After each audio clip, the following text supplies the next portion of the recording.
पुरुष और महिला पुरुष धम्म मित्र और धम्म सहायक सभी का मैं अभिनंदन करता हूँ और सबको शुभेच्छा देता हूँ इस आषाढ़ पूर्णिमा की। और सबको मैत्रीपूर्ण जय हिंद। तो आज हम चिंतन नहीं देखने वाले, आज आषाढ़ पूर्णिमा के बारे में जानकारी लेने वाले हैं। क्योंकि क्या है कि आषाढ़ पूर्णिमा अगर हमें पता नहीं है, पता भी है तो भी हम उनके ऊपर अगर बातें किए तो और हमारा मन और अच्छा हो सकता है। और जैसे कि आषाढ़ पूर्णिमा बहुत महत्वपूर्ण है हमारे लिए। क्योंकि बुद्ध पूर्णिमा जिस प्रकार हमारे लिए बड़ी महत्वपूर्ण है, ऐसा कहते हैं त्रिगुण पावन पूर्णिमा वैशाख पूर्णिमा होती है। उसी दिन बुद्ध को ज्ञान प्राप्त होता है। हाँ, उसी दिन सिद्धार्थ गौतम का जन्म होता है और उसी दिन भगवान बुद्ध का महापरिनिर्वाण होता है। ये तीन जागतिक घटना है, ऐसी एक भी जागतिक घटना नहीं सारे विश्व में। तो बड़ी महत्वपूर्ण है पावन पूर्णिमा। लेकिन ये जो पूर्णिमा ये भी कम नहीं, आषाढ़ पूर्णिमा का भी महत्व बहुत बड़ा है। क्योंकि यहाँ भी तीन घटना, बहुत बड़ी बड़ी घटनाएं हो गई, तीन प्रसंग जिसको कहते हैं कि सबसे पहले आप देखिए कि महामाया, माता महामाया के गर्भ में जिस दिन सिद्धार्थ गौतम बोधिसत्व के रूप में सुमेध नाम के बोधिसत्व जिस दिन गर्भ में आते हैं, माया माता महामाया के गर्भ में, वो दिन भी आषाढ़ पूर्णिमा का दिन रहता है। तो ये समझना है हमें कि अगर वो नहीं आते, गर्भ में नहीं आते, तो आप बुद्ध नहीं होते, और बुद्ध नहीं होते तो आज हम बुद्ध जो बौद्ध धर्म की जय जयकार कर रहे हैं, बैठे हैं, आदान प्रदान कर रहे, तो ये नहीं होता। तो बहुत ही महत्वपूर्ण ये घटना है कि महामाया के गर्भ में आना ये मामूली बात नहीं। और क्या कहते हैं बोधिसत्व सुमेध कहते हैं कि मैं आपके कोख में आना चाहता हूँ, स्वीकार करेगी माता? ये मेरा अंतिम जन्म है। और देखिए ऐसा कहते हैं कि माता ने स्वीकार किया। और ये बहुत बड़ी बात है कि ये बाबा साहब ने नमूद करके रखी है अपने ग्रंथों में। कितनी बड़ी बात है। लेकिन हम उसके ऊपर ज्यादा चर्चा नहीं करते। क्यों? क्योंकि हम उस वहां तक नहीं गए। क्योंकि नहीं तो हम बोधिसत्व क्या होता है, कैसे होते हैं सुमेध, बोधिसत्व का कर्तव्य क्या होता है, क्यों वो अपनी कोख को चुनते हैं, बहुत सारी बातें हैं। और महामाया का फिर देहांत भी हो जाता है। तो दूसरा जो प्रसंग है वो भी एक महत्वपूर्ण प्रसंग है। और वो है कि सिद्धार्थ गौतम गृह त्याग भी करते हैं उसी दिन। उसी दिन आषाढ़ पूर्णिमा के दिन घर छोड़ना, और ये भी मामूली घटना नहीं है। हम देखते हैं कि हम कभी अपना घर छोड़ना चाहते हैं? कभी देखा हमने खुशी खुशी हमने कभी घर छोड़ा अपना? हम 2 घंटे के लिए अगर हमें धम्म वर्ग में जाना है तो हम समय नहीं रहता। हम धम्म शिविर में जाने के लिए हमारे पास समय नहीं रहता। और लोग देखिए कितने सारे भारत में लोग हैं आज भी घर में बैठे होंगे। लेकिन अगर उनको कहेंगे कि चलो धम्म वर्ग है, धम्म शिविर है, तो कहीं ना कोई बहाना बताकर मुझे ये काम है, मुझे वो काम है। हाँ, और फिर वो टालम टोल करेंगे। और सिद्धार्थ गौतम पूरा घर, हाँ, अपनी माता को छोड़ देता है, अपने पिता को छोड़ देता है, अपना राजगृह, अपना राजमहल छोड़ देता है। इतना ही नहीं तो अपनी पत्नी को, जो दिन हंसने खेलने के दिन है, ऐसे युवा अवस्था में अपने पत्नी को छोड़ देता है, अपने बच्चों को, जिसको कहते हैं कि प्यारा सा बच्चा है ना, उसको छोड़ देता है। 1 साल का कितना कौतुक करते बच्चा है ना। इतना कितना होता है। कोई कोई कह सकता है कि क्या किसी को अगर हम कहते हैं कि भैया आप आ जाओ संघ, कोई कहते हैं कि नहीं मैं रिटायर होने के बाद आ जाऊंगा और फिर धम्म कार्य करूंगा। रिटायर होने के बाद बोलते नहीं अभी मेरे को बच्चों की शादी करना है। बच्चों की शादी करता नहीं, बोलते बच्चों के नाती पोती का मुंह देखना है।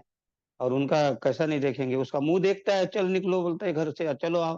बोलते नहीं अभी तो बच्चा खेलना चालू नहीं, उसको गोद में नहीं लिया, अभी तो मैं 1 साल 2 साल गोद में खिलाऊंगा। तो इस प्रकार अपना टालम टोल चलते रहता है। तो गृह त्याग करना मामूली बात। अगर ग्रह त्याग ही नहीं किया होता सिद्धार्थ गौतम ने, तो बुद्ध ही नहीं बन पाते। और बुद्ध नहीं बन पाते तो आज हम यहाँ बैठे नहीं होते, कहीं भी बैठे रहते, कहीं भी सड़े गड़े। जैसे बाबा साहब नहीं होते तो हमें ये भी आज सौभाग्य नहीं मिलता। तो इसलिए ये जो संकल्प है, ये जो संकल्प जिसको कहते हैं कड़िया है, ये एक के ऊपर एक निर्भर है। अगर वो नहीं होती तो हम भी नहीं होते। माता का माता के गर्भ में प्रवेश करना अगर नहीं होता तो हम नहीं होते। ग्रह त्याग नहीं किया होता तो हम नहीं होते। और फिर ग्रह त्याग करने के बाद में फिर बुद्धत्व प्राप्त किया। और बुद्धत्व प्राप्त करने के बाद में उन्होंने सोचा कि किसको दूं ये। तो वो पंचवर्गीय भिक्षु कल बहुत ही सुंदर उन्होंने वर्णन किया, हमारे धम्मचारी मंजुवादी जी ने बहुत ही सुंदर उन्होंने इतिहास बताया सिद्धार्थ गौतम का। और वो वहां तक ले गए, पंचवर्गीय भिक्षु तक। कितना अच्छा उनका मान सम्मान। हाँ, कि एक समय ऐसा था कि वो नहीं उनके ऊपर पीठ करके बैठे थे कि नहीं देखेंगे श्रमण गौतम को। लेकिन जैसे जैसे बुद्ध आ रहे, हाँ, उनके मन में हलचल होने लगी। और कौंडिन्य ने पहले सबसे पहले पीछे मुड़कर देखा कि अरे ये तो गजब है, क्या कांति है, क्या स्वर्ण उनका मुखमंडल चमक रहा है, क्या आभा है चारों ओर। हाँ, अरे देखो तो, थोड़ा देखो तो। जब कौंडिन्य ने देखा तो दूसरे ने देखा, और वो भी हतप्रद हो गए, देखते रह गए, अरे ये तो अलग ही देख रहे हम। और अनायास से कोई पानी ला रहा, कोई पीड़ा बिठा रहा, कोई आसन आसन सजा रहा, कोई झाड़ू लगा रहा। और कोई उनको आइए आइए श्रवण गौतम आइए आइए। और इस प्रकार उनका आव भगत होने लगी कि जो कुछ पल के पहले वो सोच रहे थे कि इनको हम मुंह नहीं दिखाएंगे, इनसे बात नहीं करेंगे, पीठ उनके तरफ करके रहे हो। लेकिन देखिए दूसरे पल में उसकी आभा बुद्ध की तो कम नहीं है, मामूली बात नहीं है। और इसके बाद में फिर बुद्ध कहते कि मैं बुद्ध हूँ और मैंने जो पाया हूँ। तो वो याचना करते हैं, कौंडिन्य पहले याचना करते हैं। और याचना करने के बाद में जब बुद्ध बताना शुरू करते हैं तो सबसे पहले कौंडिन्य ही अरहत्व पद प्राप्त करता है। कितनी बड़ी बात है, मामूली बात नहीं। ये उनका पुण्य कर्म है ऐसा पिछला, इतने जल्दी उनको अरहत्व प्राप्त हो ऐसी मामूली घटना नहीं है। और ऐसा कहते हैं कि जब अरहत्व हो रहा था और कौंडिन्य ने घोषणा किया, ओ मैं जान गया, मैं जान गया, मैं जान गया। क्या जान गया? नहीं रह सका वो। ऐसा कहते 31 लोक में उनकी आवाज पहुंच गई, 31 लोक में उनकी आवाज पहुंच गई, प्रकाश हुआ चारों तरफ से। ऐसा लगने लगा कि क्या जैसे बरसात हो रही, फूलों की बरसात हो रही। हाँ, ऐसा। और वो समाचार गया जो हमें धम्म चक्र प्रवर्तन अगर हम पढ़ेंगे सुत्त तो उसमें पता चलता कि कहां से कहां तक खबर मिली। और सब सुनने आ गए लोग। खाली कौंडिन्य ने ही औरत को प्राप्त नहीं किया, तो और लोगों ने प्राप्त किया। तो ये घटना आषाढ़ पूर्णिमा के दिन हुई। मामूली घटना नहीं है, बहुत बड़ी घटना है। इस पृथ्वी में दो बुद्ध हो गए। एक बुद्ध तो पहले हुए थे जहां बौद्ध गया में बोधि वृक्ष के नीचे बैठकर। और जब उन्होंने प्रतिज्ञा की, संकल्प किया कि मुझे किसको देना है, तो यहाँ कौंडिन्य दूसरा बुद्ध निर्माण हुआ। और फिर बुद्ध को लगा वाह कौंडिन्य ने जान लिया। बुद्ध कहते हो कौंडिन्य ने जान लिया। और जैसे ऐसा हाथ करते तो ऊपर वर्षा हो रही, फूलों की बरसात हो रही। सारे देवलोक जिसको कहते आलोक हो गया था ब्रह्मांड में। क्योंकि ये घटना घटना मामूली बात नहीं। अरे श्रोतापन्न बनना भी बड़ी बात है, ये तो बहुत बड़ी घटना है। अरहत होना, बुद्ध होना, श्रोतापन्न बनना ये बड़ी घटना है। और उस समय कितने श्रोतापन्न, सकृतागामी, अनागामी और अरहत निर्वाण को प्राप्त हो रहे थे। इसलिए बुद्ध इस संसार में सबसे श्रेष्ठ है। और फिर बुद्ध ने जो अपनी शिक्षा शुरू की, तो उसमें एक यश नाम का ये पंचवर्गीय भिक्षु जब बुद्ध बने, तो पहला वर्षावास उन्होंने वहीं शुरू किया। कहाँ शुरू किया? वहीं ऋषिमतन में, सारनाथ में, वहीं वर्षावास शुरू किया। और वहीं पहला वर्षावास में ये जो पंचवर्गीय भिक्षु अर्हत्व पद प्राप्त किया। और फिर एक एश नाम का श्रेष्ठी पुत्र, जो बहुत ही धनी था, बहुत, जैसे आजकल हम कहते हैं ना, अंबानी, क्या, या टाटा बिरला जैसे लोग के नाम लेते हैं, इससे भी कई गुना ये श्रेष्ठ पुरुष था। हजारों हजारों नौकर जिसके घर में, उस समय क्या, वो श्रेष्ठी पुत्र, लेकिन हर इसमें उनको नौकर। लेकिन इतना होने के बाद भी उसको संसार का क्या आ गया, उसको किलस आ गया, नहीं रहना चाहता था वो, और भाग गया घर से। मुझे शांति चाहिए, शांति चाहिए, शांति चाहिए। और उस ऋषि पुत्र में जा ही रहा था, मुझे शांति चाहिए, शांति चाहिए, शांति चाहिए। तो बुद्ध कहते, हाँ यस, तुम्हें शांति यहाँ मिलेगी, आओ, मैं शांति यहाँ मिलेगी तुम्हें, यहाँ शांति मिलेगी। कौन है? तो वो यश पुत्र आ गया, और यश पुत्र को भी शिक्षा देकर वो भी अरहत बन गया। इसको खोजने के लिए उनके पिताजी वगैरह सब मिल निकल गए थे, नौकर चाकर निकल गए थे, उनके मित्र निकल गए थे, बहुत सारे मित्र थे यश के। चार बड़े अच्छे आसपास के रहने वाले अच्छे जिगरी, जिसको हम जिगरी दोस्त कहते हैं, लंगोटी यार कहते हैं, है ना। ऐसे उनके चार मित्र इधर उधर खोज रहे, उनके पिताजी खोज रहे। और पिताजी आए, और पिताजी ने जब देखा, तो बुद्ध के शिक्षा से पहला उपासक यश के पिताजी, जिसने त्रिशरण ग्रहण किया, पहला उपासक था जिसने त्रिशरण ग्रहण किया। इनका नाम भले ही आपको कभी कभी मिलता होगा, लेकिन यह पहला उपासक था कि जिसने बुद्धं धम्मं संघं, तीन रत्नों को शरण गया। इसके पहले दो व्यापारी ये भी शरण गए थे, लेकिन वो दो ही शरण लिया था उन्होंने, वो दो शरण के उपासक थे। ऐसा कहते हैं कि बुद्धत्व प्राप्त होने के बाद वो उनका आनंद, बुद्धत्व का आनंद लेने के लिए एक एक सप्ताह, एक एक वृक्ष के नीचे, पेड़ के नीचे बैठकर उसका आनंद लिया उन्होंने, बुद्ध ने। तो सातवां सप्ताह जब उनका चल रहा था, राजयतन नाम के वृक्ष के नीचे बैठ रहे थे, तो उसी समय दो व्यापारी, हाँ, दो व्यापारी आए। और उन्होंने जब देखा, तो उन्होंने बहुत ही सुंदर उनका मुखमंडल दिखा। हाँ, तपस्सु और भल्लिक नाम था उसका। दोनों व्यापारी उड़ीसा के व्यापारी थे।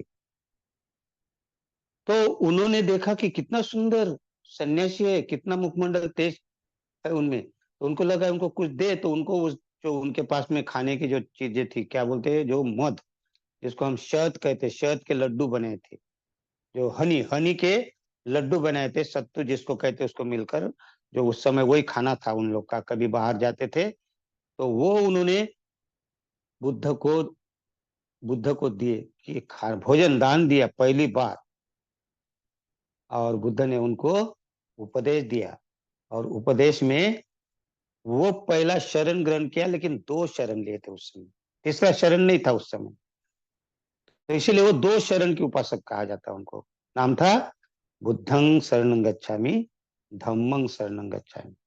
तो ये पहले दो उपासक थे। तो यहाँ उपासक बनना माने क्या?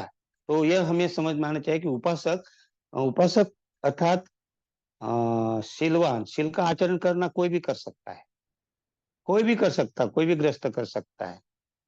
लेकिन उपासक के लिए कुछ कुछ बातें उसमें होना चाहिए, तब वो उपासक होता है।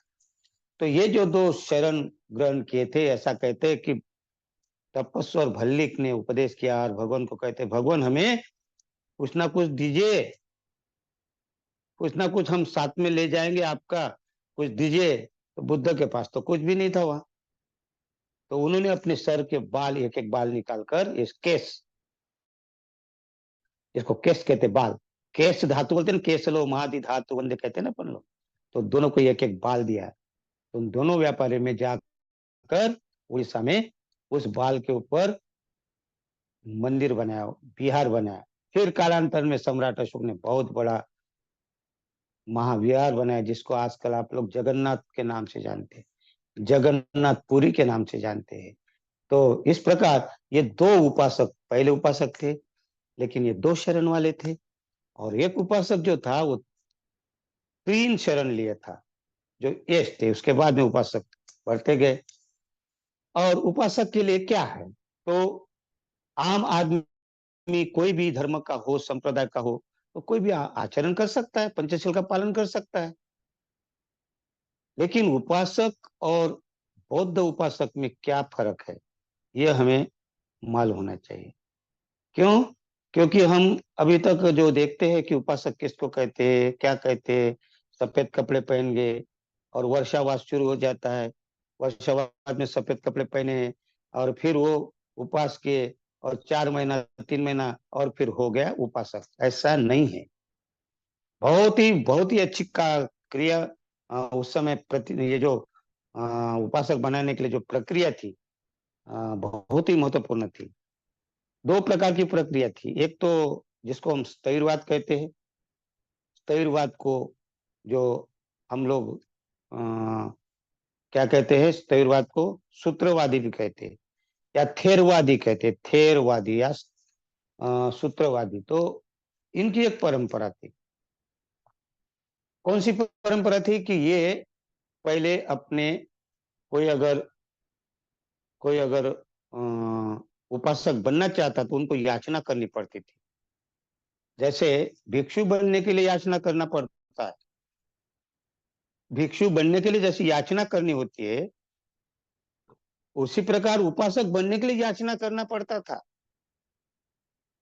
और फिर उनको चेक करते थे 6 महीने तक, 6 महीने तक, 6 माह तक उसको चेक किया जाता था कि ये उपासक बनने लायक है कि नहीं। और उसके बाद में उसको पंचशील दिया जाता था। और पंचशील देने के बाद में उसको और 3 शील और दिए जाते थे। लेकिन वो जिसको कहते हैं कि माह में 4 बार, 4 बार पूर्णिमा, 4 बार पूर्णिमा आती, पूर्णिमा में चार, दो अष्टमी आती है, एक अमावस्या आती है और एक पूर्णिमा आती है। तो 4 बार उनको उपोषित ग्रहण करना पड़ता था। उपोषित का अर्थ खाली उपवास नहीं है। तो उपवास नहीं तो क्या, तो उनको शीलों का पालन करना पड़ता था। पंचशील का तो रोज पालन करना है, लेकिन ये 4 दिन महत्वपूर्ण थे। पहली अष्टमी, फिर बाद में अमावस की जो 14वीं कहते हैं उसको, चतुर्दशी कहते हैं, फिर अमावस्या के बाद में अष्टमी, और फिर पूर्णिमा। इस प्रकार 4 बार उनको ये अष्टशील जिसको कहते थे, तो इसका पालन करना पड़ता था। और अगर ये नहीं पालन करते तो वो उपासक नहीं था। लेकिन इसके पहले उनको त्रिशरण ग्रहण करना पड़ता था। त्रिशरण ग्रहण बड़ा फार बहुत ही महत्वपूर्ण था। त्रिशरण अर्थात बुद्ध की शरण, धम्म की शरण, संघ की शरण जाना, ये महत्वपूर्ण था। और जब तक ये त्रिशरण ग्रहण नहीं करते, तब तक वो उपासक नहीं कहा जाता। ये तो इनकी परंपरा थी। लेकिन दूसरी भी एक परंपरा है जिसको बोलते हैं महायान की परंपरा। महासंघिक परंपरा बड़ी महत्वपूर्ण है ये भी। ये दोनों परंपरा आगे बहुत डेवलप हुई। महायान की इसमें क्या था मालूम है, कि सबसे पहले उनको, अगर कोई उपासक बनना चाहता था, तो उनको याचना करनी पड़ती थी भिक्षु के सामने।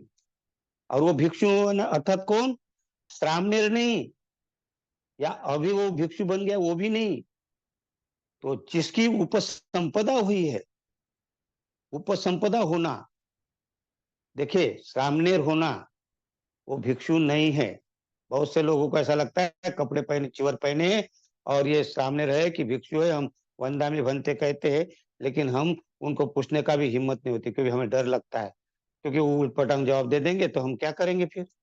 इसलिए हमें सामने रहे कि भिक्षु पता नहीं चलता। जो उपसंपदा जिसकी हुई है, ऐसे भिक्षु को याचना करनी पड़ती थी। और वो भिक्षु उसको पहले कहता था, फिर बोलते ठीक है। तो उनके 3 4 बातें उनमें महत्वपूर्ण थी। तो सबसे पहली बात, उनको 6 दिशाओं की पूजा करना होता था। छह दिशाओं की पूजा। तो छह दिशाओं की पूजा करना मतलब क्या?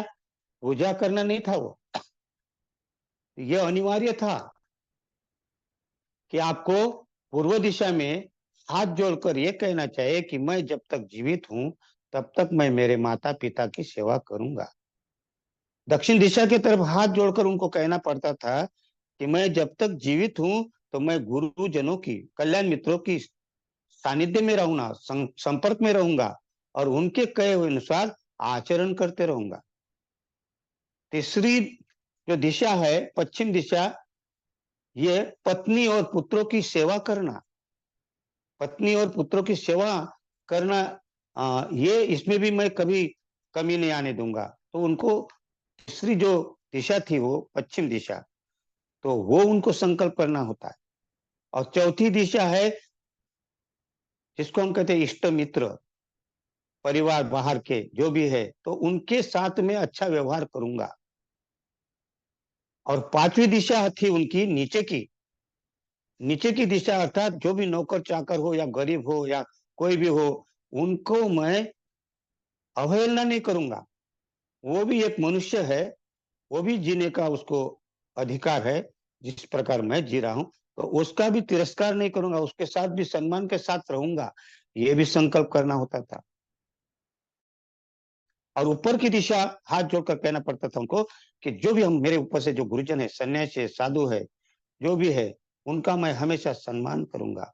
तो पहले ये छह दिशाओं का उनको पहली एक शर्त रहती थी उनकी, और बड़ी महत्वपूर्ण है ये। इसमें अगर वो चेक करते थे 6 माह तक कि ये सही में ये कर रहे हैं कि नहीं, 6 माह तक उनके संपर्क में रहना पड़ता था।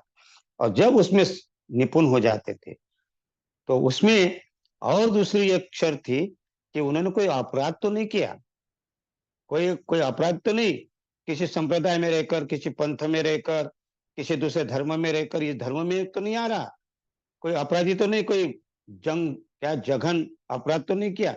ये भी उनको चेक करते थे। फिर तीसरी बात, उनको आदतें देखते थे, उनकी आदतें क्या है, कहीं इनकी ऐसी गलत आदतें नहीं कि दूसरे को तो नहीं बिगाड़ सकता ये तीसरी बात देखते थे। क्योंकि बहुत सारी गंदी ऐसा नहीं है कि शराब पीना ही आदत है, लेकिन बहुत सारी आदतें रहती, चुगली लगाना, किसी को टोमने मारना, ताने मारना, कसना, किसी को कुछ ऐसा भला बुरा कहना, तो ये आदतें देखी जाती। और उसके बाद में तो सबसे बड़ी बात थी, फिर उनके माता पिता को, पति को, पत्नी को, उनसे उनसे घर में उनसे अनुमति लेना पड़ता था। अगर माँ को या पिताजी को या माता जी को, अगर पत्नी को जाना है, अगर उपासक बनना है, उपासिका बनना है, तो पति की अनुमति लेना है। पति को अगर उपासक बनना है तो पत्नी को अनुमति लेना है। बच्चों से लेना है, अगर बच्चे बड़े काम करने वाले हो गए, वो निर्भर है माँ बाप अगर उनके ऊपर, तो अगर बच्चे पालन पोषण करते तो बच्चों से, पुत्रों से, पुत्र से उनको अनुमति लेना होता था। ऐसे ही जैसे भिक्षु को अनुमति लेना पड़ता था, वैसा उपासक को लेना पड़ता था। और तब एक 6 महीने तक ऐसा ही नहीं एकदम बनाते नहीं थे। उनको अगर लगता था कि 6 महीने में होता है तो ठीक है, नहीं तो और उनको समय दिया जाता था। और तब तक उनको विश्वास नहीं होता था भिक्षु को कि अब ये लायक उपासक है, तब वो उपासक बनाते थे। ऐसी पहचान नहीं थी उनकी। और इसीलिए त्रिशरण लेना। फिर बुद्ध के भिक्षु जो है, उपसंपादा जिन्होंने ली है, वो भिक्षु के पास याचना करता था, हे भंते, मैं अनुज्ञा लेकर आया हूँ, अनुमति लेकर आया हूँ, जिसकी भी, चाहे पति की हो, पत्नी की हो, माँ की हो, बाप की हो, भाई की हो, जो भी उनके घर से अनुमति लेकर आते थे। उसके बाद उनको कहना पड़ता था कि मुझे भंते, मैं अनुमति लेकर आया, मुझे कृपया उपासक स्वीकार करे। तो उनकी दीक्षा होती थी उपासक की। लेकिन उनको लगता था भिक्षु को, तो वो सवाल पूछते थे, और उनमें भी सवाल बराबर आ गए तो ठीक, नहीं तो उनको और चांस उसी समय ने और उनका पीरियड पोस्टपोन करके फिर बढ़ा देते थे।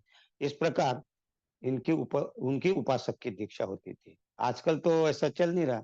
मायन के बहुत ही सुंदर सूत्र थे उस समय।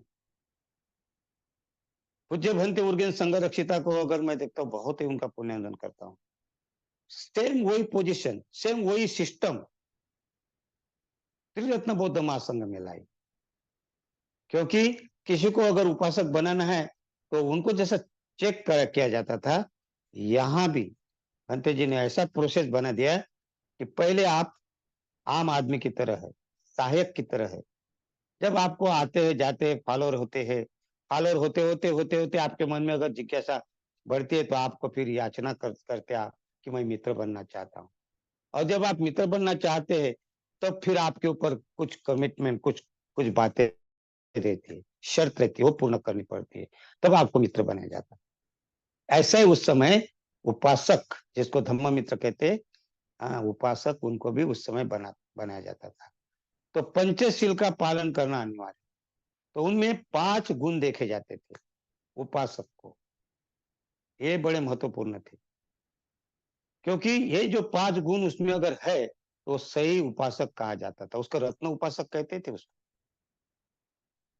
वो कमल की फूल की तरह खिला हुआ उपासक कहते थे उसको। तो उपासक मामूली नहीं था उस समय का। तो उपासक के लिए क्या करना पड़ता था, वो 5 गुणों में निपुण होना पड़ता था। और वो चेक करते थे जो भिक्षुगण थे, और जो वो चेक करते थे कि उपासक सही में उपासक है कि नहीं। नहीं है तो उसको उपासक ही नहीं था, उसका उपासक की दीक्षा ही नहीं मिलती। तो 5 गुण कौन से है? तो सबसे पहला गुण है, उपासक में वो गुण देखा जाता था, वो गुण है पहला, श्रद्धा। तो ये देखते थे कि इस ग्रस्त की या गृहिणी की श्रद्धा बुद्ध धम्म संघ के प्रति है क्या। तो बुद्ध के प्रति श्रद्धा है कि नहीं है, वो बहुत महत्वपूर्ण है। तो ऐसे ही श्रद्धा नहीं देखते थे। तो बुद्ध के बारे में जब तक स्पष्टता नहीं आएगी तब तक श्रद्धा कैसे बढ़ेगी। इसलिए तो 6 महीने का काल दिया जाता, समय दिया जाता था उनको, कि पहले बुद्ध को समझे, पहले धम्म को समझे, पहले संघ को समझे। तो बुद्ध को समझने के लिए बुद्ध के जो गुण थे, जिनको 9 गुण कहते हैं हम, वो 9 गुणों को देखना पड़ता था। जब तक वो 9 गुण हम देखते नहीं तो उसको उपासक की स्पष्टता ही नहीं आती। आजकल तो अगर देखा जाए तो बुद्ध के जो त्रिरत्न वंदना अभी हमारे धम्म मित्र कुरिल निशा जी ने ली ना, बुद्ध धम्म संघ वंदना ली अभी। तो त्रिरत्न वंदना बोलना और उनको समझना, तो जब तक उसका आकलन नहीं होता, आपको स्पष्टता नहीं आती, तब तक आपकी श्रद्धा कैसी बढ़ेगी। ये तो कारण है ना। क्योंकि हम अगर बुद्ध की पूजा पूजा करते, आजकल हम देखते कई भी कार्यक्रम होते, नामकरण होता है या शादी होती है या अंत्य संस्कार होता है या और कोई अन्य कार्यक्रम होते, सभा होती है, मीटिंग होती है, तो हम लोग बुद्धं शरणं गच्छामि कहते हैं। हम पंचशील भी लेते वहां। लेकिन आपका अनुभव है क्या, सचमुच में पंचशील का पालन करते हैं उसमें? जब वो शरण लेते हैं, 3 शरण लेते हैं और पंचशील हम बौद्ध कहते हैं, तो सही में हम तोता रटन तो नहीं कह रहे कि बोलना है फॉर्मेलिटी, चलो बोलो बोलो। बहुत महत्वपूर्ण है। उस समय ऐसा नहीं था। उपासक उसको कहा जाता था और जो इस पंचशील का पालन नहीं करता था। और दूसरी बात, वर्षावास में ही वर्षावास में ही कोई अष्टशील का पालन नहीं करना था, हर पूर्णिमा को उनको पालन करना था। इसको हम कहते हैं ना, विकाल भोजना वेरमणि, उच्च सेना वेरमणि, माला गंध विलेपन मंडन विभूष ठाना वेरमणि, ये जो कहते हैं ना, तो ये हर महीने में 4 बार लेना होता था। तो वर्षावास में पूर्णिमा आती थी क्या? नहीं ना। पूर्णिमा तो 12 महीने आती है। तो 12 महीने अर्थात हर महीने में आपको उपोषण ग्रहण करना होता था, खाली वर्षावास के दिनों में नहीं। इसलिए वर्षावास में एक विशेष कहीं जाते नहीं है, क्योंकि बरसात होती थी। आजकल बरसात नहीं होती थी उतनी, आजकल नहीं होता। और आजकल साधन है बहुत सारे, उस समय साधन नहीं थे। गांव गांव में कहीं जा नहीं सकते थे, नदी भर भर कर बाढ़ आ जाती थी। तो इसीलिए उस समय जहाँ के लोग वहां रहते थे, वहां कोई भिक्षु रहता था तो प्रवचन देते थे, वहां आसपास में लोग इकट्ठा होकर वो एक फायदा एक प्रकार का हो जाता था। तो एक प्रकार के ऐसे सराय बनाए थे लोगों को प्रवचन से कुछ फायदा हो, 4 महीने में। बहुत ही अच्छी बात थी वो। लेकिन वो 4 महीने भी सीमित नहीं था, और उपासक के लिए 4 महीने ही सीमित नहीं था। ये ध्यान से ये बात निकलना है अपने को, कि नहीं तो बस वर्षावास में सफेद कपड़े पहने, ऐसा नहीं है।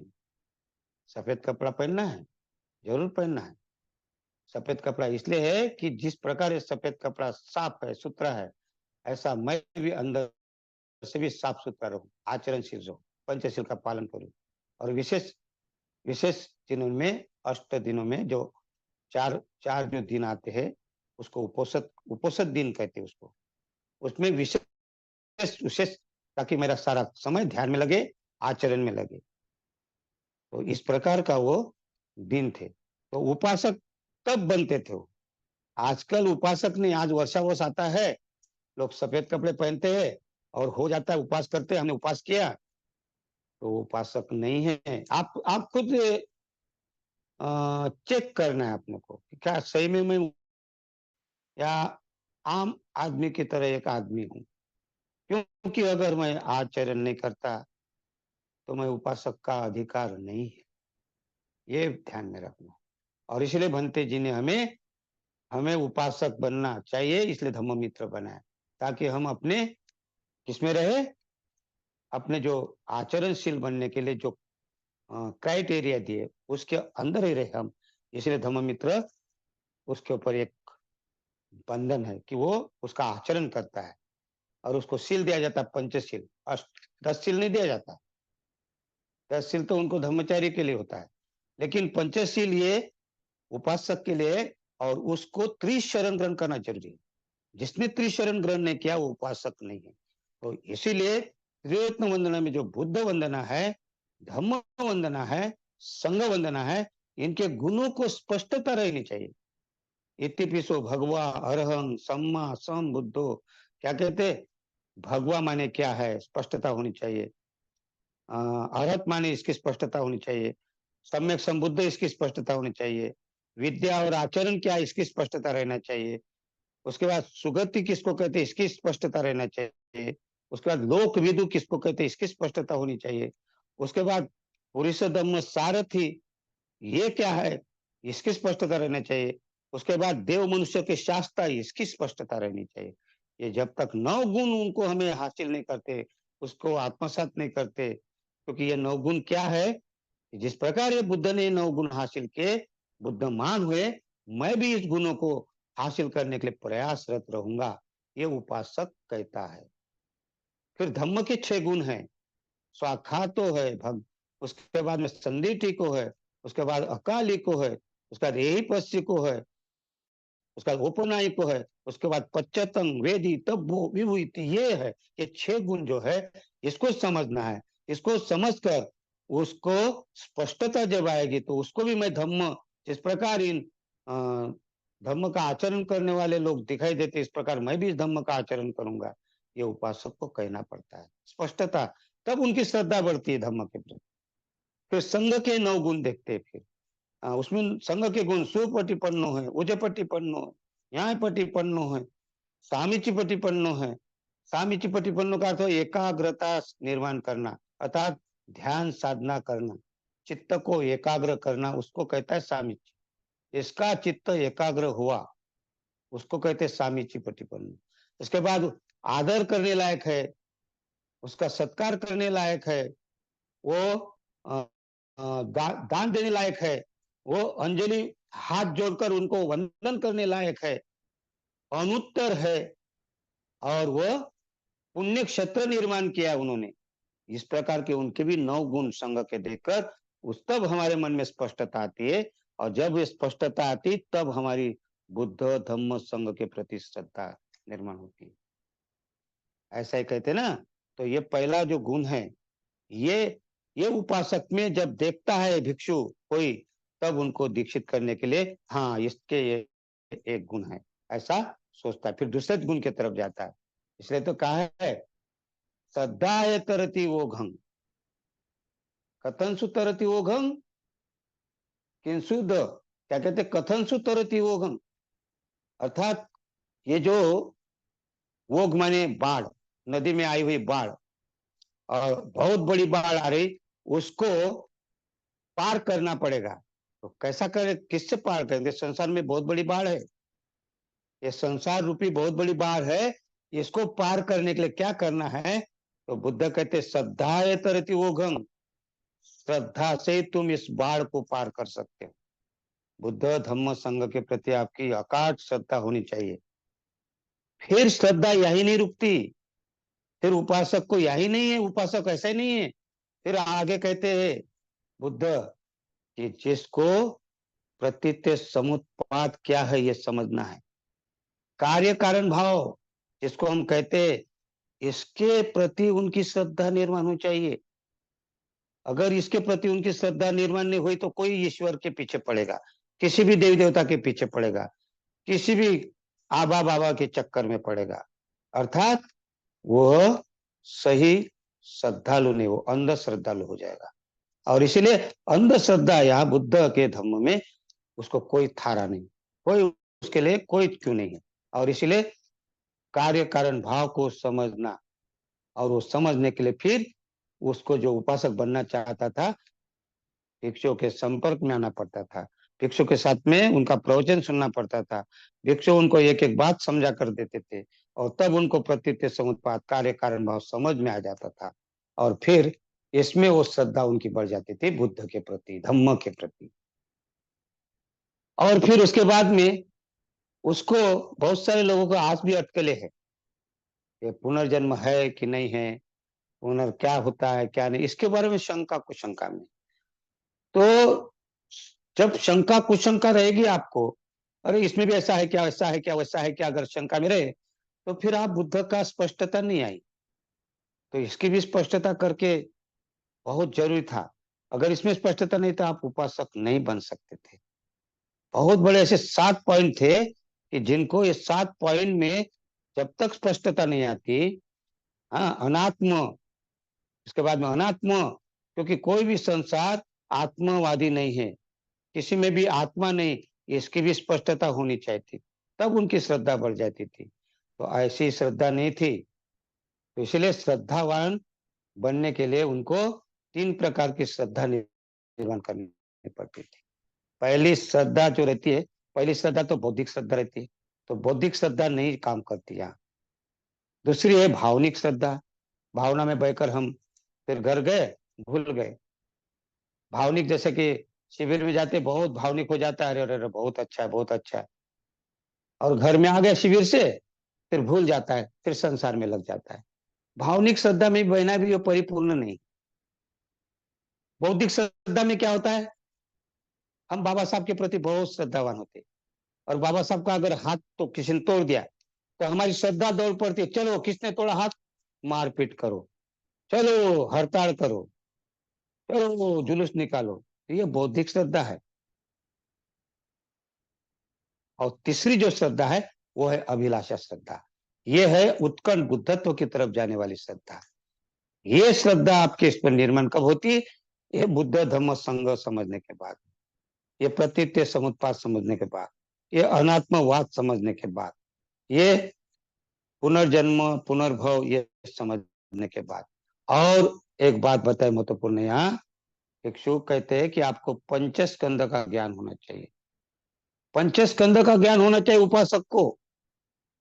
और आज हम देखते हैं बहुत सारे लोग उपासक कहते हैं, स्वयं अपने आप को कहते बहुत से, लेकिन पंचस्कंद के बारे में उनको नहीं। तो ये कितनी बड़ी, इसलिए उपासक पहचानना मामूली बात नहीं थी। और आज उपासक की नगण्य लोग हैं जो अपने आप को उपासक कहते हैं, वो उपासक सही मायने से इसमें नहीं बैठता है। तो बुद्ध ने जो परंपरा निर्माण की थी, उसके बाद में महायान ने जो परंपरा निर्माण की थी, और वो चलते आ रही, स्थैर्यवाद की भी यही बात चल रही। स्थैर्यवाद भी जो है इसमें परिपूर्णता देखता है, उसमें देखता है, 6 महीने तक चेक करता है, उनके बाद में उपासक बनाता है, लेकिन उपासक बनने के बाद गायब हो जाता है। इसीलिए उपासक के लिए 5 गुण में से पहला जो गुण है वो श्रद्धा का गुण है। बहुत सारे श्रद्धा में हम बोल नहीं सकते बहुत सारी श्रद्धा कैसी होती है, ये हमें सीखना पड़ेगा। एक ही प्रवचन में नहीं होता। हम इसके लिए श्रद्धा के एक शिविर में एक एक विषय रहता है। तो श्रद्धा हमारी त्रिरत्न के प्रति होना चाहिए। श्रद्धा हमारी कार्यकरण भाव के प्रति होना चाहिए। श्रद्धा हमारी पंचस्कंद के बारे में होना चाहिए। श्रद्धा हमारी अनात्मवाद के ऊपर होनी चाहिए। और श्रद्धा हमारी पुनर्जन्म क्या है, पुनर्भव क्या है, इस पर होनी चाहिए। तब हम श्रद्धा में निपुण हो सकते, नहीं तो हम अंधश्रद्धा में जा सकते, अंधविश्वासी हो सकते, अगर भले ही दीक्षा लेने के बाद भी। इसलिए पहला गुण उपासक में, इसलिए रत्न उपासक कहा गया उसको। बुद्ध ने इसको रत्न उपासक कहा है। उन्होंने कहा कि कमल के फूल की तरह खिला हुआ उपासक है, कहते थे बुद्ध। कितना बड़ा उपमा देते थे। मामूली नहीं कमल फूल। बुद्ध को हम देखते हैं ना, हर बुद्ध की मूर्ति अगर हम देखते तो कमल के ऊपर बैठी हुई है। हालांकि कमल के ऊपर बुद्ध बैठे नहीं, लेकिन हमारी जो भावना है हम उनके ऊपर बिठा दिए। कमल फूल की तरह खिलना है, विकसित होना है, और तब हमारी श्रद्धा बढ़ती है। तो कमल फूल ये 4 प्रकार की बातें बताता है। 4 प्रकार की बातें कमल फूल। बुद्ध कहते हैं कि जो कमल शुरू में जो कीचड़ में रहता है, तो कीचड़ में उत्पन्न होता है, कीचड़ में ही मरता है। तो ये काम लोग की अवस्था है। लोग काम लोग में ही रहते हैं, कीचड़ में आते, कीचड़ में मरते हैं। अत्याचार, हिंसा करना, चोरी करना, व्यभिचार करना, झूठ बोलना और नशापान करना, इसमें आते, इसी में मरते हैं। ये पहला कमल की अवस्था है। कीचड़ में रहना, कि कीचड़ में उत्पन्न होना, उसी में मरना। दूसरी जो बात है, वो कीचड़ के ऊपर आ जाते, थोड़ा सा पानी में आ जाते, लेकिन कभी कभी वो नीचे जाते फिर ऊपर आते, नीचे जाते फिर ऊपर आ जाते। और ये उको झाप चालू रहती है उसकी। क्योंकि कामावचर से थोड़ा, काम लोग से थोड़ा ऊपर उठने की कोशिश करते, तो उनको थोड़ा सा ध्यान साधना करो, थोड़ा सा ऐसा करो, फिर भूल जाते। फिर उनका ऊपर जाना, नीचे आना होता है, उसको कहते दूसरी अवस्था। वो पूरे पूर्ण ध्यान भी नहीं होता, कुछ नहीं। तो लेकिन उसको रूपावचर लोग कहते हैं। तीसरा है अरूपावचर लोग। वो पानी के सतह तक आ जाते ऊपर, अब उसका चांस नहीं रहता नीचे जाने का। वो ऊपर ऊपर आते हैं, पानी के सतह पर आते हैं, पानी के सतह लेके पानी के अंदर ही रहते, लेकिन वो खिले हुए बहुत ही अच्छे रहते। लेकिन वो अरूपावचर कहते हैं उसको, अरूप लोग कहते हैं उसको। हाँ, उनकी ध्यान साधना में अच्छी निपुणता आती है। जैसे उद्दक राम पुत्र ने अरूप लोक तक ध्यान किया था, कहते हैं। और रूप लोक तक वो आलार कालाम ने किया था। ये अवस्था ही है, ये परिपूर्णता नहीं थी। और फिर चौथी जो है, उसको लोकोत्तर अवस्था कहते हैं। वो फूल के ऊपर, कमल फूल ऊपर आ जाता, पानी के ऊपर आ जाता है, ये चौथी अवस्था है, इसको लोकोत्तर अवस्था कहते हैं। इस प्रकार कमल फूल के स्टेप बाय स्टेप, लोकोत्तर अवस्था मैंने श्रोतापन्न से लेकर अहरत तक की जो स्टेप है, जो चरण है 4, श्रोतापत्ति, मग्गपत, श्रोतापत्ति फल, इस प्रकार के अरत मग्ग और अरत फल, तो इसको लोकोत्तर अवस्था कहते हैं। तो ये 4 को बताते थे बुद्ध कमल फूल का उदाहरण देकर। तो इसीलिए इसके प्रति श्रद्धा निर्माण होती है। तो ये श्रद्धा मामूली श्रद्धा नहीं होती। उपासक को फूल की तरह खिला हुआ कहते थे उपासक। आपने देखो कि विमल कीर्ति हो गए, विमल कीर्ति बहुत बड़े उपासक थे उस समय। उपासिका ये विशाखा थी, बहुत बड़ी, 120 साल तक जी वो। लेकिन उपासिका वो श्रोतापन्न थी। अनाथ पिंडक थे, वो भी श्रोतापन्न थे। ऐसे बहुत सारे उपासक थे। तो ये है श्रद्धा। दूसरा जो गुण है उसमें, दूसरा जो गुण कहते हैं, वो गुण है शील। अगर है, आदमी में शील होना जरूरी है। अगर शील नहीं है, तो फिर बुद्ध धम्म संघ, इसके प्रति श्रद्धा निर्माण हुई है। तो श्रद्धा के बाद में शीलवान तो होना जरूरी है, और उसमें शील का बहुत महत्व है। और उपासक को पंचशील का पालन करना होता है, क्योंकि उन्होंने त्रिशरण ग्रहण किया, शरण गमन किया, और उसके बाद फिर उसको पंचशील दिया जाता है। और पंचशील का पालन करना माने बहुत महत्वपूर्ण है। तो पंचशील के बारे में हम तो हमेशा चर्चा करते रहते हैं। इसमें मैं उसमें कुछ ज्यादा कोई जोड़ना नहीं, क्योंकि आप सब जानते हैं शील के परम कई बार बोले। ऐसा कहते हैं, शील गंधो समो गंधो, कुतो नाम भविष्यति। बुद्ध कहते हैं शील गंधो समो गंधो कुतो नाम भविष्यति। क्या कहते बुद्ध, ये शील की गंध है, समोगंधो, ये शील के समान कोई ऐसी इस सारे संसार में भगवत क्या कहते कि कुत्तो नाम भविष्यति। इस संसार में शील गंधो समो गंधो कुत्तो नाम भविष्यति। क्या कोई ऐसी शील के समान कोई इस संसार में गंध है? यो समंग, क्या कहते, यो समंग अनुवाते पटिवाते वायति। जो गंध पटिवात, वात माने हवा, वायु, जिस प्रकार हवा हवा बहती है, जिस तरफ बहती है उस तरफ ही फूलों की या किसी भी कोई भी गंध अगर है तो वो जो जहां तक हवा बहती वहां तक ही उसकी सुगंध रहेगी। लेकिन ये कहते पटिवाते च वायति, ये तो विरुद्ध दिशा में भी बहती है। सिल्की गंध ये खाली एक दिशा में नहीं बहती है, तो हवा के उलट दिशा में भी बहती है, तो सभी सारे संसार में सिल्की गंध फैलती है। बुद्ध कहते हैं तिल गंधो समय, इस सिल के समान कोई भी ऐसी समान गंध नहीं है, इसकी कोई बराबरी नहीं कर सकता। इसलिए सिलवान सिलवान को ज्यादा महत्व दिया है। शोभनते वो न राजान, क्या कहते उसका उपमा दी बुद्ध के समय। बुद्ध ने राजा का, महाराजों का जमाना था, तो बुद्ध क्या कहते, शोभनते वो न राजानो मुत्ता मणि विभूषिता। मुत्ता मुनि यानी अपने शरीर को अगर इतना इतना भाग, कमर तक का जो भाग रहता ना, सारे हीरे जवाहरात मोती से भरे रहते थे। हाथ में, इसमें कान में, गले में हीरे मोती से जड़ा रहता था राजा उस समय। तो बुद्ध क्या कहते हैं, शोभनते वो न राजानो, चाहे कितने भी आभूषण पहना हो, मुत्ता मुनि ने हीरे जवाहरात मोती मानिक मोती जितने भी उन्होंने जेवरात से वो सुशोभित नहीं होता राजा। क्या कहते यथा शोभेन्ति ये तीनों शील भूषण भूषिता। क्या कहते यथा, क्या कहते यथा शोभंती, यथा शोभंती ये तीनों, अर्थात जो कोई शील भूषण भूषिता, जो कोई शील को धारण करता है, शील आभूषण को जो धारण करता है, उसके सामने राजा भी फीका पड़ता है, राजा भी शोभायमान नहीं होता, ये शीलवान आदमी शोभायमान होता है। इस प्रकार शील का बहुत महत्व बताया बुद्ध ने। तो इसीलिए शील क्या है, तो कम से कम अपने उपासक के लिए पंचशील दिया है। क्यों कि श्रद्धा जब निर्माण होती है तो उसके बाद शील निर्माण होता है, शील निर्माण करना होता है। और इसलिए कमल की तरह, फूल की तरह खिले हुए कमल की फूल की उपमा देते हैं बुद्ध उपासक को। मामूली बात नहीं शीलवान, तो हमें शीलवान होने की जरूरत है। यहाँ पंचशील का आचरण करना पड़ता है। तो पंचशील का आचरण माने क्या है, मैत्रीपूर्ण कर्म करना है, मुक्त हस्ते दान करना है, शांति संतुष्टि का पालन करना है, सत्यतापूर्ण व्यवहार करना है और जागृत रहना है। ये शील है, इसको शील कहा गया है। और ये शील के बाद में जो 4 दिन आ जाते हैं, पूर्णिमा, अमावस्या और 2 अष्टमियां, उस दिन विशेष विशेष इसका ध्यान रखना है। ध्यान के साथ साथ आपको उपवास रखना है, एक समय खाना है।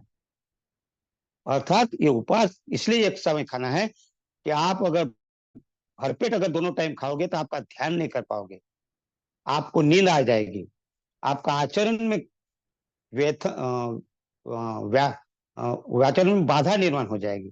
इसीलिए आपको ये शीलों का उपोषित पालन करके उपवास करना होता था। ये उपवास के साथ साथ शीलों का पालन करना था। ऐसा नहीं कि उपवास किए और शील को भूल गए, ऐसा नहीं, ये भी ध्यान में रखना। तो ये बड़ा महत्वपूर्ण है।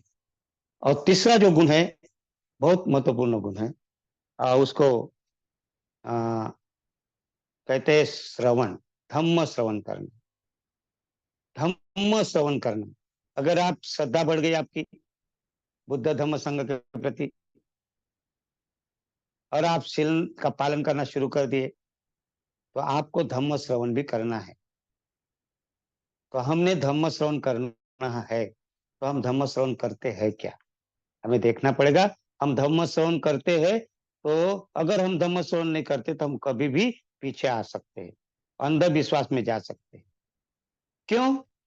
क्योंकि हम धम्म श्रवण करने के लिए कभी कभी हम क्या कहते हैं कि क्या श्रवण करना है, कौन आएगा वहां बताने के लिए? आज देखिए क्या हाल है। डॉक्टर, इंजीनियर, वकील, इनकी संख्या देखो ना, कभी आते क्या वर्ग में? देखे शिविरों में जाते क्या? एक आध दो डॉक्टर, एक आध वकील, एक आधा इंजीनियर, उनको अहंकार है। वो तो मिल गया सब कुछ बाबा साहब के कारण, लेकिन वो एक के पास में गया था तो उनके घर में अ, अ, सब कुछ था उनके यहाँ। उनके बच्चे भी नौकरी, पिताजी भी नौकरी, उनके माता जी नौकरी, उनके भाई भाई भी नौकरी पर, बहन भी नौकरी पर, और बच्चों को भी नौकरी लगने वाली थी।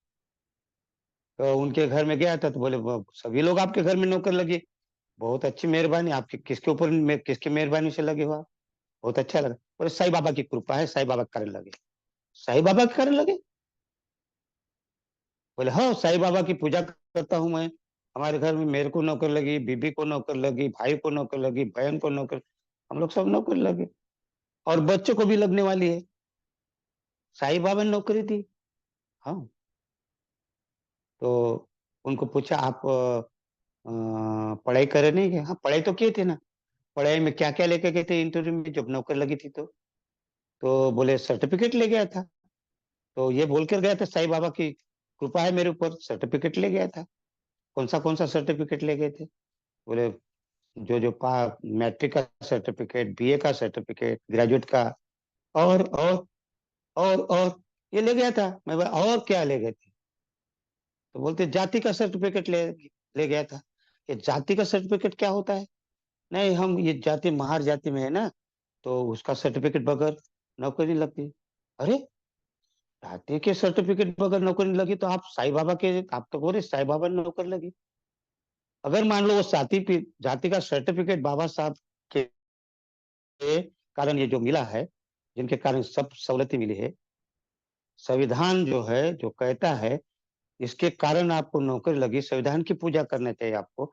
लेकिन आप कहते हैं कि साईं बाबा ने अभी कह रहे थे, और आप बोलते आप ये जाति प्रमाण पत्र के बगैर नहीं लगती। तो आप बताइए कि वो आदमी समझ में नहीं आया, लेकिन उनके बच्चों को समझ में आया।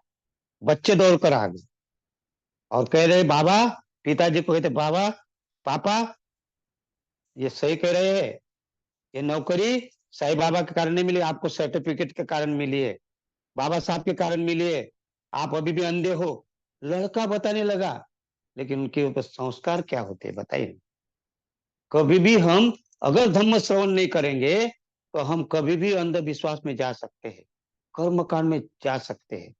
आचरण करना, शील का आचरण करना बाहर के लोग भी करते हैं, लेकिन हमें धम्म की स्पष्टता आनी चाहिए, बुद्ध की स्पष्टता आनी चाहिए, संघ की स्पष्टता आनी चाहिए, और इसके लिए धम्म श्रवण करना चाहिए। लेकिन बहुत से लोग आज भी आज भी धम्म श्रवण करने के लिए आनाकानी करते हैं, धम्म श्रवण करने नहीं आते, धम्म सुनना नहीं चाहते हैं। उनको लगता है कि हमने बहुत पढ़े लिखे हैं, हमें क्या जरूरत है? अरे आपने नहीं पढ़ा कुछ भी नहीं। अगर आपको ध्यान की एक पहली पायरी भी नहीं आती तो आप धम्म को कहाँ सीखेंगे? कहाँ है आपके पास धम्म? और इसीलिए धम्म श्रवण करना बहुत जरूरी है। तीन प्रकार के लोग होते हैं धम्म श्रवण करने में। अगर कभी सभा होती है तो बहुत बड़ा प्रवचन रखते हैं, हाँ, बहुत बड़े लोग बुलाते हैं, भंते जी को बुलाते हैं, उपासक को बुलाते हैं, कोई विद्वान को बुलाते हैं, कभी धम्मचारी को बुलाते हैं, कभी धम्म मित्रों को बुलाते हैं, बहुत बड़े बड़े आयोजन होते हैं, बुलाते हैं। लेकिन वहां तीन प्रकार के लोग होते हैं। तो पहला प्रकार होता है, जैसे घड़े में पानी रखो और नीचे छेद रखो, तो जैसा घड़े में पानी डालते जाओ, छेद है नीचे घड़े को, तो घड़े में पानी रहेगा क्या? वो घड़े के समान, फूटे घड़े के समान लोग आते हैं, और इधर से सुनते हैं, उधर कोई मतलब नहीं रहता उनको कुछ भी, क्योंकि उन्होंने कैसे आते हैं और इधर आ गया, उनको पता ही नहीं चलता क्या बोले, भूल जाते हैं। क्या करते हैं हम लोग?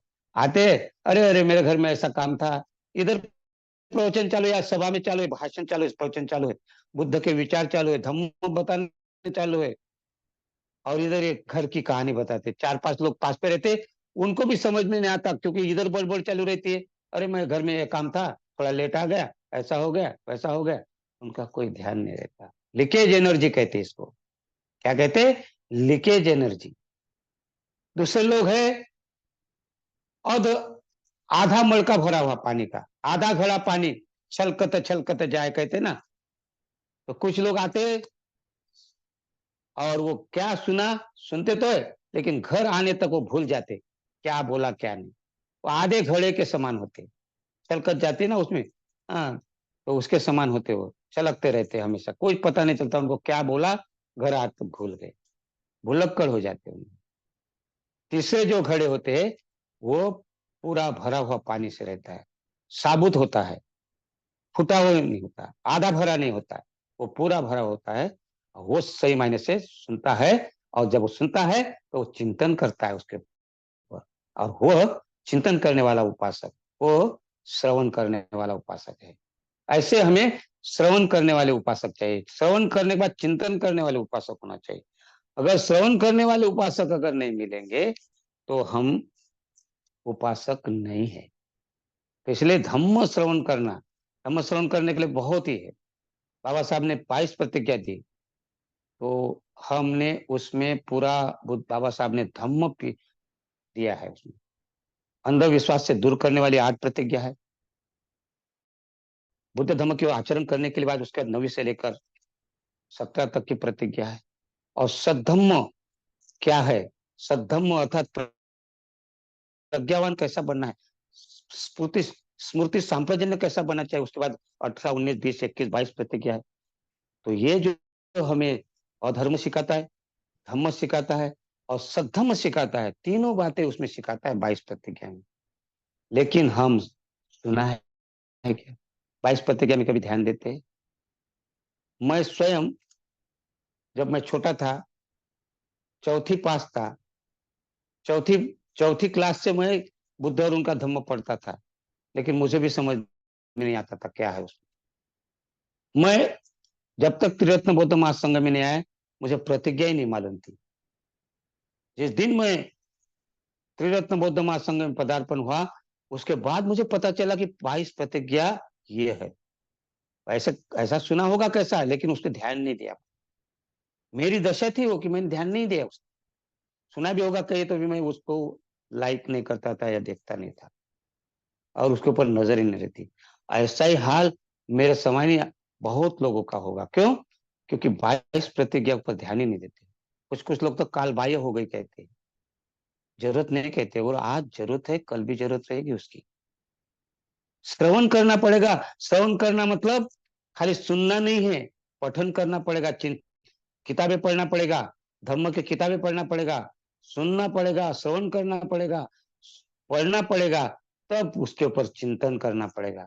और जब चिंतन नहीं करेंगे, तो आपकी बुद्धि में विकास कैसा होगा? धर्म श्रवण करना कोई ऐसे पढ़ना नहीं है, चिंतन करना है, और उसको इम्प्लीमेंट करना है। उसके बाद में उसको प्रयोग करना है, प्रैक्टिकल करना है। नहीं तो उसका श्रवण करना ही कोई काम का नहीं।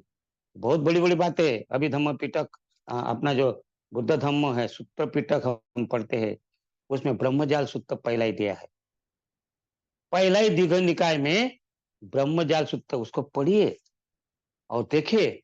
62 प्रकार के दृष्टियां है, 62 प्रकार की धारणा है हमारे अंदर, और उन कोई ना कोई धारणा में हम फंस जाते हैं। और एक बार फंस गए, तो इधर बुद्ध धम्म कहाँ दिखाई देगा फिर? इसलिए श्रवण करना बहुत जरूरी है।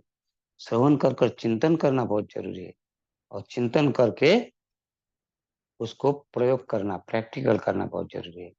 बाबा साहब ने पहले पढ़ाई की, पहले धम्म सुना, और फिर बाबा साहब ने उसके ऊपर चिंतन किया, और चिंतन करने के बाद में जो प्रयोग, जो उनको प्रैक्टिकल मिला, जिसको हम कहते भावनामय प्रज्ञा कहते हैं, वो क्या निकला? उन्होंने शूद्र पहले कौन थे, फिर क्या लिखा? रिडल्स। बाबा साहब ने फिर लिखा है कि क्रांति प्रतिक्रांति। ये चिंतन है बाबा साहब का। बाबा साहब ने जो पढ़ा वो चिंतन है, और चिंतन के बाद में उन्होंने प्रयोग लोगों के सामने किताबों के रूप में बुद्ध और उनका धम्म रखा। चिंतन के बाद में जो इम्प्लीमेंट, जिसको हम कहते हैं भावना में प्रज्ञा, संविधान रखा। ये है श्रवण से। अगर श्रवण नहीं करते, बाबा साहब पढ़ाई नहीं करते, पढ़ते नहीं थे, तो संविधान लिख नहीं पाते, बुद्ध और उनका धम्म लिख नहीं पाते, रिडल्स लिख नहीं पाते, शूद्र पहले कौन थे लिख नहीं पाते, क्रांति प्रतिक्रांति, ऐसे कई ग्रंथ, कार्ल मार्क्स और बुद्धिज्म लिख नहीं पाते बाबा साहब। ये सब श्रवण के कारण है। तो श्रवण करना, काले न धम्म श्रवणम एतं मंगलम उत्तम, ऐसा इसलिए नहीं कहा है, बुद्ध ने ऐसा ही नहीं कहा है कि समय समय पर हमें उचित समय निकालकर श्रवण करना पड़ेगा धम्म। 24 घंटे में हमें आधा घंटा पढ़ाई करना पड़ेगा, उसके बाद सोना पड़ेगा, या कई भी समय निकालकर आधा घंटा कम से कम पढ़ना चाहिए। उसको ही श्रवण कहा है, धम्म श्रवण करना। अगर हम नहीं करेंगे तो फिर हम सील तक भी नहीं जा सकेंगे, अंधविश्वास में जा सकते हैं। इसीलिए हमें धम्म श्रवण करना पड़ेगा। और चौथा गुण उन्होंने बताया है उपासक में, वो गुण है कर्म। कर्म पर विश्वास रखता है उपासक, दैववादी नहीं होता। ये उपासक का गुण होता है। उपासक दैववादी नहीं होता, नसीबवादी नहीं होता, ज्योतिष शास्त्र देखने वाला नहीं होता, कर्म कांड पर विश्वास रखने वाला नहीं होता। वो कर्म पर विश्वास रखता है। कर्म पर, कर्म अगर अच्छे कहते कि, इसलिए कर्म के लिए बहुत ही अच्छा कहा है कि मनोपूर्वगम्मा धम्मा मनोसेठा मनोमया मनस्साचे पदुठे न भासते वा करोति वा तो न दुख मन में चक्कव तो पद। बहुत सुंदर दो गाथाएं दी है। मनस्साचे प्रसन्न, निर्दोष मन से जो कोई कार्य करता है, कर्म करता है, तो उसका सुख पीछा करता है परछाई की तरह। और दूषित मन से जो कर्म करता है, बोलता है करता है, तो दुख उसका पीछा करता है। बैलगाड़ी के पैर को जैसा चक्का बैलगाड़ी का पैर का पीछा करता है। सुख और दुख यही है, कहीं जाना नहीं है। अभी हम लोग यहाँ अभी बैठे, बहुत सारे, मेरे ख्याल से कितने लोग बैठे पता नहीं होंगे, जितने भी होंगे यहाँ पता नहीं, वो लेकिन तो आप 60 लोग 15, जुड़े थे। हाँ थैंक यू, 50 लोग जुड़े हैं। तो आप ये 50 लोग को जब 1 घंटे से जुड़े हैं, 15 मिनट 20 मिनट से, तो आपको ये कर्म कितना सुंदर कर्म कर रहे हैं आप यहाँ इतने दिनों, इतने समय में आप कार्य कारण भाव में हो। अर्थात कार्य कारण भाव माने क्या होता है? कार्य कारण भाव माने आप सुनने का कार्य कर रहे, अच्छा कर्म कर रहे, और इसका फायदा होता है, क्योंकि आप इसमें अभी किसी की चुगलीचारी नहीं कर रहे, किसी की निंदा नहीं कर रहे, किसी को गाली नहीं दे रहे, किसी का अपमान नहीं कर रहे, सास बहू का अपमान नहीं कर रहे, बहू सास का अपमान नहीं कर रहे, भाई भाई का अपमान नहीं कर रहे, सास भाई भाई का अपमान नहीं कर रहे, बाप बेटे का अपमान नहीं कर रहे। एक 15-20 मिनट आप कितना चित्त आपका एकाग्र होते जा रहा है, और ये कार्य कारण भाव है। ये इसको कहते हैं मनस्साचे प्रसन्नेन भासते वा करते। ये कर्म सुख के तरफ ले जाते हैं आपको। ये टिफिन है, ये डब्बा है, ये कल आपके काम में आ सकता है। क्यों? कि जब भूख लगती तब टिफिन खोलते हैं ना, तो ये कर्म आपको काम में आते हैं। इसलिए कर्म पर विश्वास रखना है। अगर मान लो किसी ने नौकरी लग गई, तो क्या कहते हैं? नौकरी लगी है भगवान के नाम से, ईश्वर ने नौकरी लगाया। ईश्वर में नहीं, आपने कर्म किया है, आपने पढ़ाई की है, आपने मेहनत की है, उसके पीछे आपको नौकरी लगी है, इसके पीछे आप पड़े हैं। कोई दैवी शक्ति नसीब के कारण नहीं आया है, लेकिन हम कर्म कर विश्वास नहीं करते हैं। हाँ? और हम दैवी शक्ति पर कर्म विश्वास करते हैं। इसलिए कर्म, पंचशील को अब मैं आपको बता रहा हूँ, पंचशील कर्म करते हैं तो क्या होता है। बुद्ध ने ऐसी पंचशील नहीं दिए है, उपासक के गुण है ये पंचशील के। क्या है कर्म? पहला कहते पानाति पाता वेरमणि, जो हिंसा करते हो अल्पायु होते हैं। अल्पायु होते हैं अर्थात कम उम्र में मर जाते हैं, तो निश्चित उन्होंने पिछले जन्म में हिंसा की है।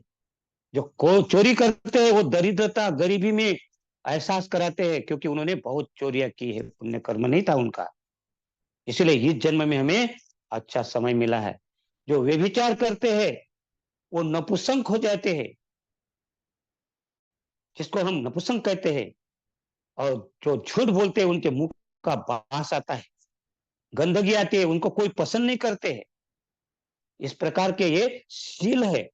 और ये शील का अगर हम पालन करते हैं, इस जन्म में हम मनुष्य जन्म मिला है, तो इसका फायदा लेना चाहिए, धम्म श्रवण करना चाहिए। धम्म श्रवण करने से कहते हैं फिर से मनुष्य जन्म होता है।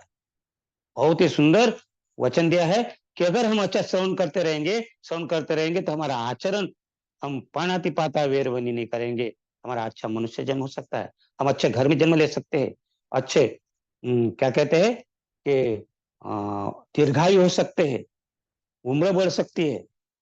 और चोरी नहीं करते तो हम लोग को अच्छा, अगर हम गरीबी घर में अगर जन्म लिया है तो भी हमारे ऐसा सोच आता है, ऐसा कर्म के कारण आपके अच्छा सोच मिलकर आप अच्छे विद्वान हो सकते हैं, अमीर हो सकते हैं। इस प्रकार के इस शील का, इसका शील का जो दिया है। शराब पीने की जो बात करते, जो जागरूक नहीं रहते, जो अजागरूक रहते, वो किस प्रकार के होते हो, उनको कोई भी पसंद नहीं करता है, नफरत करते। अगर कभी कभी देखा है, कभी रास्ते में गए तो किसी आदमी को काला ऐसा दिखता है, गंदा एकदम दिखता है, अरे इससे बात नहीं करना है। ये जो मन में बातें होती है ना, पिछले जन्म में उसने शराब खूब पी है, लोगों को मतलब अत्याचार किया, व्यभिचार किया, शराब पीकर बहुत अनाप शनाप अनाचार के कारण उनको इतना किया है। इसलिए पंचशील का आचरण करना पड़ेगा। जब तक हम पंचशील, ये उपासक का काम है। रत्न उपासक इसलिए कहा गया, ये गुण कर्म। कहते माता पिता, नतंग माता पिता कह रहा है वहां पीछे याति का। कोई माता पिता, भाई बहन, सगे संबंधी कोई भी काम में नहीं आते। अंत समय में तो क्या आता है, आपका कर्म आता है। कर्म। नतंग माता पिता कह रहा है वहां पीछे याति का, समापनी हितो चित्तंग सही सोन ततंग करे। बुद्ध कहते हैं कि ना माँ, ना बाप, ना भाई, कोई भी आपकी रक्षा नहीं कर सकता। तो रक्षा खाली वो कर सकता है जो आपने पुण्य कर्म किया है। क्या कहते हैं, समापनी हितं चित्तं। अगर आपने अच्छे चित्त, अगर आपके चित्त को अच्छे संस्कार दिए, अच्छे कर्म किए, इस चित्त से, इस मन से, अगर चित्त से अगर अच्छा कर्म किए, तो वो कर्म आपकी रक्षा करता है। बुद्ध को एक ब्राह्मण आया था, 5वें सप्ताह में अजपाल वृक्ष के नीचे बैठे थे बुद्ध। और वो ब्राह्मण कहता है कि तुम कौन हो? तो बुद्ध कहते मैं बुद्ध हूं। तो ये बुद्ध क्या होता है उसने पूछा नहीं, क्योंकि वो ब्राह्मण है। और ब्राह्मण माने, मैं ब्राह्मण हूं, मैं पंचक्रोशी में मेरा धाक है, मुझे शास्त्र कंठस्थ है, पुराण कंठस्थ है, मैं बहुत बड़ा पढ़ा लिखा हूं। बुद्ध कहते हैं न जच्चा वत्सलो होती, न जच्चा होती बामन। जन्म से कोई ब्राह्मण नहीं होता, और जन्म से कोई, गोत्र से कोई, जन्म से कोई ब्राह्मण नहीं होता, और जन्म से कोई शूद्र भी नहीं होता। कमुन्ना वत्सल होती, कमुन्ना होती ब्राह्मण। कर्म करने से ब्राह्मण होता है, अच्छे कर्म करने से। अगर निष्कर्म करने से शूद्र होता है ब्राह्मण को। क्योंकि एक ब्राह्मण जा रहा रास्ते में, उसको कहीं पूजा पाठ करने जाना था, तो उसको दूसरे गांव जाना था। लेकिन गांव में दूसरे गांव जाने के लिए नदी लगती है, और नदी बहुत बड़ी है, और नदी में नाव, बिना नाव से जा नहीं सकता। शाम का समय है, बरसात के दिन है। ब्राह्मण आकर वो नाविक को कहते हैं इधर आ, मेरे को उस कार ले जा। वो बोलता है महाराज मैं नहीं जा सकता, अभी मेरा समय हो गया, समय शाम का समय हो गया, मैं नहीं जाऊंगा, और बरसात के दिन है, पानी भी है। बोलता है अरे तू जानता नहीं मैं ब्राह्मण हूँ, हाँ मैं पूजा करने जा रहा हूँ, अमुक गांव में पूजा करने जाना है मुझे, और मेरे को सब कुछ आता है। हाँ मैं शास्त्र पढ़ा हूँ, पुराण पढ़ा हूँ, वेद पढ़ा हूँ, मैं इतना सारा, और तू मेरा अपमान कर रहा है। बोले महाराज मैं अपमान नहीं कर रहा हूँ, इस समय मैं उस तरफ नहीं जा सकता, शाम का समय है, बरसात होने वाली है, पानी आ जाएगा, बरसात में बाढ़ आ सकती है, मैं नहीं जा सकता। अरे नहीं नहीं मेरे को लेके जा। बोले नहीं ले जाऊंगा महाराज। तो फिर क्या कहता है, अच्छा ये पैसा ले ले, ये पैसा ले ले और मुझे उस पार छोड़ दे। बोलते पैसा नहीं, मेरे को जाना है। तो उसको थोड़ा सा गिड़गिड़ाया, अरे ले जा भैया, प्रेम से बोला, ले जा भाई। तो क्या बोलता है नाविक, महाराज पहले अगर ऐसा प्रेम से बोलते तो मैं लेके नहीं जाता, क्या ले जाता बोले, आप तो आते से "ए, मेरे को ले जा"। देखिए क्या धाक रहता है। फिर वो नाव में बैठ गया और वो चलाने लगा।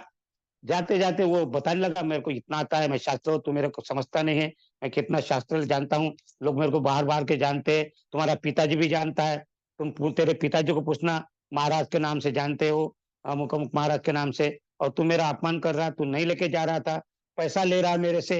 हाँ, और मैं पैसा पैसा ले रहा, अब बोलता है पैसा ले रहा है मेरे से। क्या कहता है, पैसा ले आया मेरे से, मतलब उनका कहना है कि पैसा मत देना, है ना, और उसको समझा रहे, और वो सुनता लेके जा रहा, वो अपना बेचारा चला रहा नाव। और ऐसा कहते कि बहुत जोर से बरसात हो गई, इतनी जोर से बरसात हो गई कि धड़ धड़ बरसात हो गई ना, उसके नाव जा रहे आधे, नदी के आधे में गई, और उधर से जोर से बाढ़ आ गई। और उसने देखा नाविक ने, बोलते महाराज अब आपके शास्त्र, आपके पुराण, आपके वेद आपको बचाएंगे, मैं तो चला हूं, आपके उनकी पूजा करो आप, और आप पंडित पंडित है, आप पुजारी है, अब आप अपनी जान बचाओ, मैं जा रहा हूं। और कूद लिया नाव से और तैर कर वो बाहर किनारे आ गया। अरे अरे अरे, क्या कर रहा, क्या कर रहा, क्या कर रहा, और बाढ़ आ गई और बाढ़ में बह गया। ना शास्त्र काम आए, ना पुराण काम आए, ना वेद काम आ गए, तो क्या काम आते हैं, आदमी के कर्म काम में आते हैं। तो कर्म को नहीं भूलना चाहिए। इसलिए बुद्ध ने कहा है, न अंतर लिखे न समुद्र मजे न पब्बतानंग विवरंग पवित्र। क्या कहते हैं, न अंतर लिखे न समुद्र मध्य न पब्बतानंग न विवरंग पवित्र। चाहे तुम समंदर के गर्भ में जाकर छुप जाओ, चाहे अंतरिक्ष में छुप जाओ, चाहे तुम पर्वत के अंदर खाई में गुफा में छुप जाओ, चाहे तुम कहीं भी जाओ छुप जाओ, न विज्जति सो पदीप देशो। अगर प्रदेशों में, देश विदेशों में जाकर छुप जाओ, कोई प्रदेश में जाकर छुप जाओ, वो भी क्या कहते हैं, यत्थित पाप कम्मा मुच्चे। क्या कहते हैं, यत्थितम पाप कम्मा मुच्चे। पाप अगर कर्म किए है तो वहां कहीं भी जाकर छुप जाओ, ये पाप कर्म आपको छोड़ने वाले नहीं। इसलिए कर्म को ज्यादा महत्व दिया है बुद्ध ने, कर्म को ज्यादा महत्व दिया है, दैववाद को नहीं दिया, नसीबवाद को नहीं दिया, अंधविश्वास को नहीं दिया। इसलिए कर्म, ये गुण उपासक में होना चाहिए, तब वो उपासक सही है। और पांचवा गुण बताया है कि आदमी में अपनी शक्ति एक तरफ लगाना चाहिए। अगर हम अपनी शक्ति को कहीं भी अगर हम लगा देंगे, अगर आप उपासक बन रहे हो, अगर आप बौद्ध के सही उपासक बन रहे हो, तो आपकी सारी शक्ति बुद्ध धम्म संघ के प्रति लगाना है, और फिर किसी का समर्थन नहीं करना है। बहुत बड़ा, आपने अगर सुना होगा तो बहुत बड़ा एक उदाहरण है बाबा साहब का। बाबा साहब काठमांडू में गए थे और वहाँ पशुपतिनाथ का मंदिर था। लोग बोले पशुपतिनाथ बाबा साहब जाएंगे जाएंगे। बाबा साहब ने वहां उत्तर में, शॉर्टकट में बता रहा हूँ वहां का, बाबा साहब कहे नथी में शरण गई जाऊं, बुद्धों में धम्मों में संघों में शरणंग वरम, एते न सत्य वज्जन होतु में जय मंगलम। बाबा साहब ने कहा मेरा कोई शरण स्थान नहीं बुद्ध धम्म संघ के सिवा, अन्य कोई शरण स्थान नहीं है, खाली बुद्ध धम्म संघ ही मेरा शरण स्थान है, चाहे पशुनाथ हो चाहे कोई भी हो। तो बाबा साहब कितने पक्के थे। तो हमें भी ऐसा पक्का उपासक होना चाहिए। हमें भी कोई भी, अगर हम उपासक बनते हैं, अगर हमारे बुद्ध धम्म संघ के प्रति श्रद्धा है, अगर हमारे कर्म अच्छे हैं, अगर हम धम्म श्रवण करते हैं, अगर हम शील का पालन करते हैं, तो हमें दूसरे कोई इधर उधर झांकने की जरूरत नहीं है, किसी के पास में माथा टेकने की जरूरत नहीं। बुद्ध धम्म संघ में सब कुछ है, आप संघ में आना चाहिए। और ये छठवा गुण जो है उसको कहते हैं प्रज्ञा। तो प्रज्ञा विकसित करना पड़ेगा हमें, और जब तक प्रज्ञा नहीं रहेगी तो ये सारे गुण नहीं आ सकते हमारे में। ना हमें श्रद्धा निर्माण होगी, प्रज्ञा नहीं होगी तो ना हमें शीलवान होंगे, ना श्रवण करेंगे, और ना कर्म का कर्म समझेंगे, और ना हम किसी का समर्थन करने में भी, हमारी अंधविश्वास में, हमारा कर्म कांड में हमारा कोई धर्म में रहेगा, कोई बोलेगा ये धर्म में आ, वो धर्म में चले जाएंगे। तो प्रज्ञा बहुत जरूरी है, 3 प्रकार की प्रज्ञा विकसित करना पड़ेगा। और ये प्रज्ञा विकसित करने के लिए आपको ध्यान करना पड़ेगा। और ध्यान जब तक नहीं करेंगे तब तक आपको प्रज्ञा निर्माण नहीं। नत्ति ध्यान अपयस्स पय्या नत्ति जाए। तो ध्यान के बिना प्रज्ञा निर्माण नहीं होगी, और प्रज्ञा के बिना ध्यान निर्माण नहीं होगा। तो ध्यान और प्रज्ञा ये विकसित करना है, तो श्रुतमय प्रज्ञा में आपको निर्माण कर सकते, चिंतनमय प्रज्ञा आपके ऊपर निर्माण हो सकती, और भावनामय प्रज्ञा अर्थात ध्यान से आप प्रज्ञा का विकास कर सकते। और 5 प्रज्ञा, जिसको हम 5 प्रज्ञा कहते हैं, पंचबुद्ध मंडल जिसको हम कहते हैं, वो पंचबुद्ध मंडल की जो प्रज्ञा है, 5 प्रकार की प्रज्ञा आप निर्माण कर सकते हैं। तो आपके सामने उपासक ऐसा होना चाहिए, गुणी होना चाहिए, गुणवान होना चाहिए। ये गुण को, अगर आपके अंदर गुण है, तब सही मायने से उपासक की पहचान है। इसीलिए ये पहचान करना है। तो इसलिए जाते जाते आपको कहता हूं, गलती पर गलती करते उसको हैवान कहते हैं, गलती पर गलती करते उसको हैवान कहते हैं, और जो गलती को नहीं मानते उसको शैतान कहते हैं, और जो गलती को स्वीकार करते हैं उसको इंसान कहते हैं, और जो गलती नहीं करता उसे भगवान कहते हैं। और भगवान बुद्ध थे, और बुद्ध का धम्म हमें मिला। तो हमें उपासक भगवान की तरफ, बुद्धत्व की तरफ जाने के लिए उपासक बनना चाहिए। आपने सुना, आपके अंतर्मन को प्रणाम करता हूं, और सबको मैत्रीपूर्ण जय भीम। धन्यवाद। आज के आषाढ़ पूर्णिमा